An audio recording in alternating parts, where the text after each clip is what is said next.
Chaque fois que tu attends une visitation de Dieu, il faut restructurer les choses.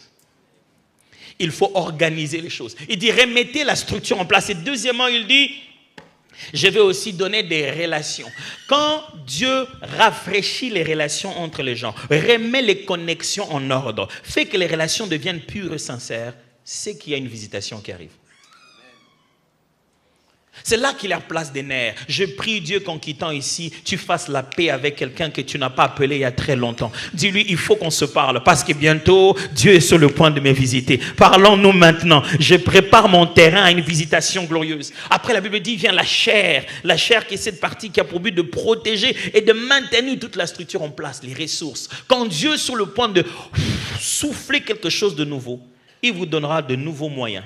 Il vous donnera des nouvelles ressources, de nouvelles entrées. Enfin, la réputation, sur le moment, il fait porter une nouvelle peau. Quand Dieu veut faire des choses nouvelles, il fera qu'on parle de vous autrement. La finalité de son action changera votre réputation parce que la réputation de Dieu dépend du nom qu'il va porter. S'il veut se faire porter le nom de Dieu d'Abraham, imaginez la réputation d'Abraham. C'est pourquoi il dit à Abraham, je rendrai ton nom grand. En rendant le nom d'Abraham grand, il est en train de rendre son propre nom connu. C'est alors enfin que vient le souffle. Tout est fait. Les ossements ont pris chair. Tout est là. Mais il n'y a pas de vie. Dieu dit au prophète, tu vois? Oui. Il dit alors, prophétise. Parle à l'esprit. Demande à l'esprit de souffler et de venir de 4 vents. Frères et sœurs, il y a bien de choses que nous pouvons faire avec notre intelligence, avec notre force, avec nos compétences, nos relations. Il y en a d'autres qu'on ne peut pas faire si l'Esprit de Dieu ne s'en mêle pas. Comme convaincre le cœur de quelqu'un à qui on a déjà expliqué plusieurs fois. Mais là, c'est bonne raison. Et tu sais qu'il est fort et têtu. Et tu sais que pour que cette relation soit restaurée, il faut que l'Esprit agisse. Il faut que l'Esprit souffle sur notre relation. Vous avez tenté thérapie, rencontre avec le thérapeute. Vous savez qu'il a entendu les conseils. Il a fait 2 ou 3 fois. Vous savez que ce que vous avez perdu dans ce foyer, c'est l'esprit du mari que vous avez eu avant. C'est le même individu, mais peut-être qu'il est même devenu plus beau. Mais il n'est plus le même. Il est mort dedans de lui. Il est épuisé.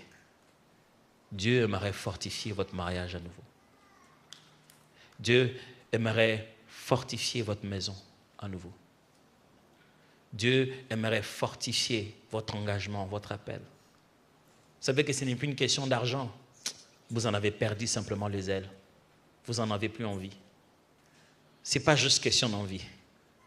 C'est que dans votre cœur, vous avez besoin de recevoir un autre coup de force. Être dynamisé. Et le jour où le Saint-Esprit devait venir sur tout le monde, Jésus a fait une promesse claire. Il a dit, alors vous recevrez une dynamite, une puissance. C'est ça le terme en grec. Ça va exploser. Vous recevrez une décharge. Ce n'est pas lui la décharge, mais lui vous fera cette décharge. Vous recevrez une décharge. Je prie ce matin qu'en sortant d'ici, vous soyez chargés à bloc comme jamais vous n'avez été. Qu'une détermination que vous avez perdue dans un but divin soit restaurée en vous. Ceux qui ont commencé à construire et ont arrêté de construire parce que quelqu'un les a juste fatigués, énervés, Dieu va vous redonner la joie, le plaisir, le fougue, la détermination, la voracité dont vous avez besoin pour finir tout ce que vous avez commencé. Tous ceux qui sont quelque part, qui ont arrêté en chemin, le Seigneur va vous donner le souffle nécessaire pour finir cette course. Celui qui a commencé cette œuvre avec vous l'amènera jusqu'au bout. Mais j'annonce aussi Des temps, il faudra commencer à venir un peu plus tôt au culte. Parce que Dieu aura réveillé toute une armée qui entrera de partout. De là, où Dieu multipliera des serviteurs au service. Ça deviendra la course à devenir volontaire pour travailler dans cette église. Il faudra venir un peu plus tôt parce qu'il n'y aura pas assez de parking et tout le monde va prendre sa place. Il faudra bientôt se mettre à choisir si vous venez au premier ou au second culte. Parce qu'un nouveau souffle arrive. Les gens l'auront vu quand ils auront constaté la transformation chez toi. Quand ils auront vu la croissance en toi. Quand ils auront vu cette visitation radicale de Dieu qui t'a fait partir des 0 à 1000. Quand ils auront vu comment une page a été complètement tournée. Ils sauront que l'Éternel réveille des ossements desséchés. Je ne sais pas comment tu es ici aujourd'hui ce matin. Mais il suffit d'avoir des ossements. Je ne sais pas dans quelle forme ça ressemble à quoi. Mais s'il y a des ossements, ça veut dire qu'un jour il y avait la vie. Un jour il y avait la vie. Et Dieu peut travailler avec les restes. Quand tu regardes ce que tu as, tu te dis, Dieu, qu'est-ce que tu ferais avec ça? Donne-lui les pains et les poissons. Tu verras comment il va nourrir beaucoup de gens, plus que ce que tu imagines. Tu dis à Dieu, regarde mon âge, ce sont des choses que j'aurais dû apprendre un peu plus tôt. Que ferais-tu de quelqu'un comme moi? Oh, tu es très loin d'imaginer ce que Dieu peut faire avec quelqu'un de 80 ans. Il peut libérer tout le peuple d'Israël de l'Égypte. Je ne sais pas qu'est-ce qui reste dans ta mort, qu'est-ce qui reste dans ton désert. Est-ce que c'est complètement desséché?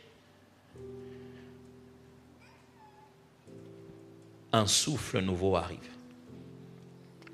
Peut-on prier ensemble un moment?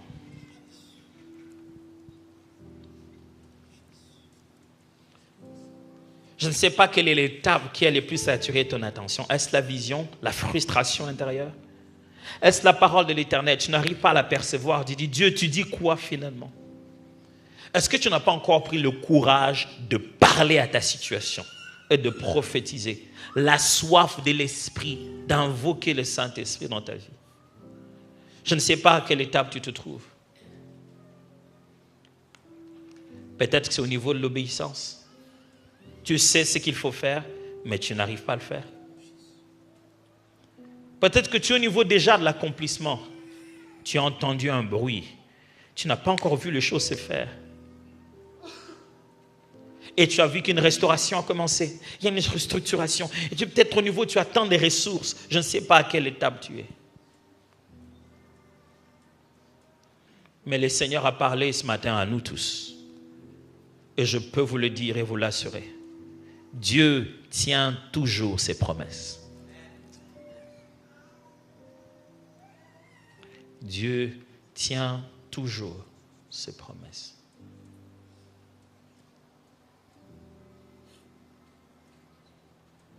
Alors je m'ai compris qu'on dise à Dieu, je veux le souffle. Je veux le souffle. Je veux ce souffle dans ma vie. Je veux ce souffle dans ma famille. Je veux ce souffle dans ma vie. Je veux ce souffle dans ma famille. Je veux ce souffle. Commence à parler à Dieu pendant un moment. Je veux ce souffle dans ma vie de prière. Je veux ce souffle. Je veux ce souffle dans ma vie conjugale, dans ma vie familiale. Je veux ce souffle. Envoie ce souffle.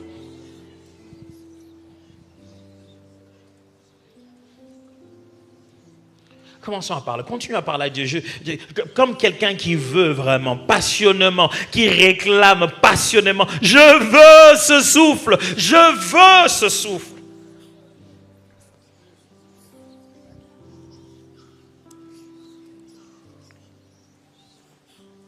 Je veux ce souffle. Je veux ce souffle. Dans mon cœur, dans ma vie de prière, je veux ce souffle. Si vous êtes assoiffé comme moi, n'hésitez pas de vous lever, de vous agenouiller. Réclamons maintenant. Nous sommes en train d'invoquer. Quand on invoque, c'est des fois bizarre. La Bible dit, parle aux ossements, mais à l'esprit parle et dit, viens, viens, viens, viens. Il invoque et dit, qu'il vienne. Viens, esprit de 4 vents. Viens, esprit, souffle de Dieu. Souffle sur nous. Souffle sur nous ce matin. Souffle sur nos familles. Souffle dans nos cœurs.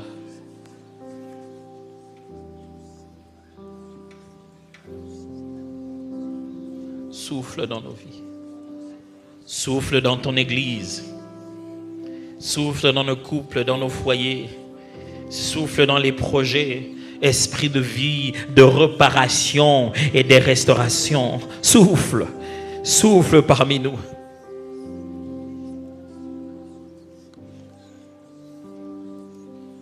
Maintenant, Seigneur, souffle dans nos vies. Envahis nos villages. Maintenant, Seigneur, fais tomber la pluie. Et du Saint-Esprit. Au nom de Jésus-Christ.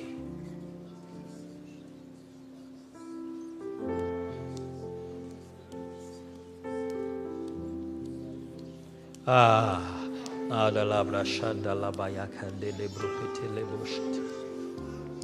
ce matin, Dieu est en train de briser un cœur qui était devenu si solide, qui a tellement souffert, mais qui est devenu si solide, est devenu imperméable pour se protéger, Dieu dit, tu ne te protèges pas, tu te fais du mal, laisse-moi te rafraîchir. Un cœur asséché complètement à cause des blessures et des déceptions. Dieu dit, tu te fais du mal, laisse-moi te rafraîchir, laisse-moi t'arroser, laisse-moi t'arroser.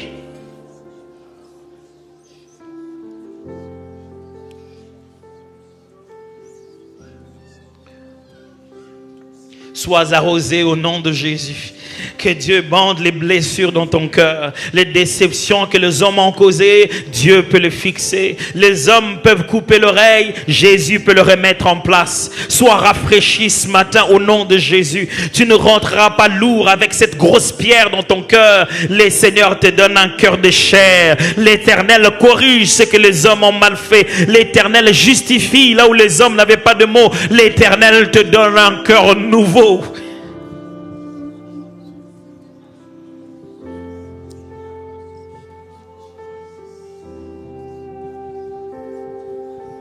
Que ce souffle arrive sur tes enfants, que le souffle de la réconciliation vienne dans ta famille, qu'un appel que tu as eu il y a très très longtemps, que quelqu'un t'appelle juste out of nowhere, qu'il juste prenne son téléphone et reprenne contact sans procédure, qu'il y ait restauration dans les familles, que des gens qui ne se sont plus jamais mis ensemble, assis autour d'une même table, que ça ait lieu au nom de Jésus. Je prie qu'il y ait restauration dans ta vision, là où tu as cessé de rêver, là où tu as cessé de voir le lendemain, que Dieu te frustre et te dise que ce n'est pas tout ce qu'il faut, ce n'est pas tout ce qui est, ce n'est pas tout ce qu'il y a. Il y a plus que ce que tu as déjà vécu. Va prendre tes anciens trophées, mets-les de côté. Dieu veut faire une chose nouvelle sur le point d'arriver, une chose nouvelle que tu n'as jamais encore vue. Il est sur le point de faire ce que tu n'as jamais encore accompli. Ne te laisse pas être embrouillé par tes exploits du passé.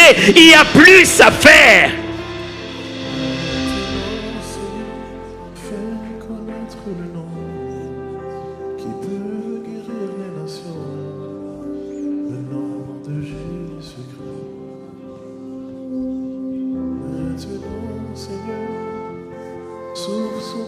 Je parle aux ossements desséchés.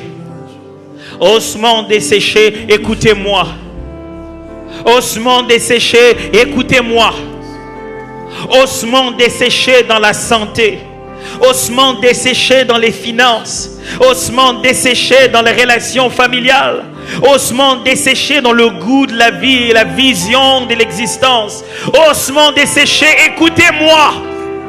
Ossements desséchés dans la vie de l'église, dans les départements et dans les services, dans les talents, dans la créativité, dans les idées fraîches. Ossements desséchés, écoutez-moi. L'Éternel vous donne les nerfs, l'Éternel vous donne la peau, l'Éternel vous donne la chair et l'Éternel met sur vous son esprit. Revivez maintenant au nom de Jésus. Revivez maintenant au nom de Jésus.